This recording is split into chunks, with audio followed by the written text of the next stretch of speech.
La vida es buena. La vida es próspera. La vida tiene sentido. ¿Qué pasa cuando, de repente, todo eso se desmorona? Es la pregunta más antigua de la humanidad. ¿Por qué sufren las personas buenas? ¿Por qué la injusticia golpea a los más justos? El libro de Job no nos da una respuesta simple a esta pregunta. Nos da algo mucho más valioso. Nos da una historia, un diálogo y una revelación que transforma por completo nuestra manera de ver el dolor.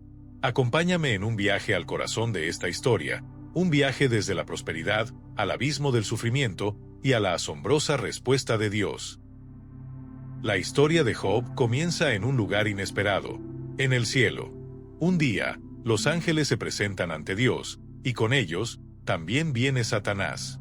Dios, con orgullo, le pregunta a Satanás si ha visto a su siervo Job, un hombre justo, íntegro, que teme a Dios y se aparta del mal. Pero Satanás tiene una acusación. Su argumento es cínico y directo. ¿Acaso Job teme a Dios de balde? En otras palabras, Job solo te es fiel porque lo has bendecido. Quítale todo lo que tiene, y verás cómo te maldice en tu propia cara. Esta es la pregunta clave del libro. ¿Es nuestra fe genuina y desinteresada, o es una fe condicionada a las bendiciones de Dios? Dios, confiado en la integridad de Job, permite a Satanás probarlo. Le da permiso para hacer lo que quiera, pero con una restricción: no puede tocar su vida. Lo que viene a continuación es una serie de tragedias devastadoras, una tras otra, en un solo día. En un solo día, Job pierde a todos sus hijos, sus sirvientes y todo su ganado. Lo pierde todo. El hombre más rico y próspero de la región se queda en la pobreza y la desolación. ¿Cuál fue su reacción? El texto dice que rasgó su ropa, se afeitó la cabeza, se postró en tierra y adoró. Pronunció una de las declaraciones más profundas de la fe: desnudo salí del vientre de mi madre, y desnudo volveré allá. Jehová dio, y Jehová quitó, sea el nombre de Jehová bendito. Job no entendió el porqué, pero su fe en el carácter de Dios fue inquebrantable. A pesar de todo, mantuvo su integridad. Pero el sufrimiento no había terminado. Satanás vuelve ante Dios, insiste en que la fe de Job es débil y le pide una última prueba. Dios le da permiso para tocar su salud, pero de nuevo, con una restricción: no puede quitarle la vida. Job es golpeado con llagas dolorosas de la cabeza a los pies. Es entonces cuando su propia esposa le dice: ¿aún retienes tu integridad? Maldice a Dios y muérete. Y Job responde con una lección eterna: ¿qué? Recibiremos de Dios el bien, y el mal no lo recibiremos. En medio de su dolor, llegan 3 amigos para consolar a Job. Durante 7 días, se sientan en silencio. Pero su silencio no es suficiente. Cuando abren la boca, se convierten en un dolor aún mayor. Elifaz, Bildad y Zofar tienen la teología de su tiempo. El sufrimiento es siempre el resultado del pecado.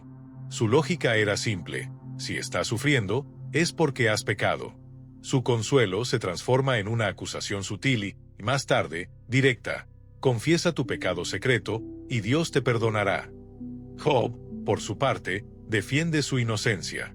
No dice que sea perfecto, pero sí que no ha cometido un pecado tan grande como para merecer ese castigo.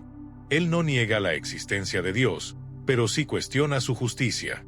Anhela poder hablar con él cara a cara para obtener una explicación. Y así, durante 35 capítulos, tenemos un diálogo estéril. Job defendiéndose y sus amigos acusándolo. Ninguno de ellos llega a la verdad. La teología humana, por más lógica que parezca, no puede entender el misterio del dolor. Cuando la discusión ha llegado a un punto muerto, Dios interviene. No se presenta con una explicación lógica, sino con una revelación de su majestad. Desde un torbellino, Dios le pregunta a Job: ¿dónde estabas tú cuando yo fundaba la tierra? Házmelo saber, si tienes inteligencia. Dios no responde el porqué del sufrimiento de Job. No le dice que fue a causa de Satanás. En cambio, le hace una serie de preguntas sobre el universo, la creación, las constelaciones, los animales salvajes. Con cada pregunta, Dios le dice a Job: yo soy el que tiene el control de todo, incluso de las cosas que no puedes entender. La respuesta no es una explicación, sino una invitación a la confianza. El punto no es entender el por qué, sino conocer el quién. El dolor es un misterio, pero el carácter de Dios no lo es. Ante la inmensidad de Dios, Job se rinde. Reprende a sus amigos por sus falsas palabras y se arrepiente de haber cuestionado a Dios. En el capítulo 42, Job dice: «De oídas te había oído, mas ahora mis ojos te ven». El sufrimiento de Job lo llevó a un encuentro personal con Dios. Su fe dejó de ser una creencia intelectual para convertirse en una experiencia viva. Y es ahí, después de su rendición, que Dios reprende a los amigos, restaura la salud de Job y le devuelve el doble de todo lo que había perdido. El libro de Job no elimina el misterio del dolor. Nos enseña que la fe no se basa en el entendimiento, sino en la confianza en el carácter de Dios. La respuesta al sufrimiento no es una explicación lógica, sino una relación profunda con un Dios que es demasiado grande para que lo comprendamos, pero demasiado bueno para que lo abandonemos. Padre Celestial, te damos gracias por el libro de Job y por la verdad de que tú eres soberano. Ayúdanos a confiar en tu carácter, incluso cuando no entendemos tus planes. En el nombre de Jesús, amén.